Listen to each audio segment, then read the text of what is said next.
اور اے آدم، تم اور تمہاری بیوی بہشت میں رہو سہو، اور جہاں سے چاہو اور جو چاہو نوش جان کرو، مگر اس درخت کے پاس نہ جانا ورنہ گناہگار ہو جاؤ گے۔ تو شیطان دونوں کو بہکانے لگا تاکہ ان کی شرم گاہیں جو ان سے پوشیدہ تھیں ان پر کھول دے، اور کہنے لگا کہ تم کو تمہارے پروردگار نے اس درخت سے صرف اس لیے منع کیا ہے کہ تم فرشتے نہ بن جاؤ یا ہمیشہ جیتے نہ رہو۔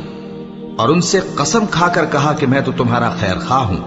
غرض مردود نے دھوکہ دے کر ان کو معصیت کی طرف کھینچ ہی لیا۔ سو جب انہوں نے اس درخت کے پھل کو کھا لیا تو ان کی شرم گاہیں کھل گئیں، اور وہ بہشت کے درختوں کے پتے توڑ توڑ کر اپنے اوپر چپکانے اور سطر چھپانے لگے۔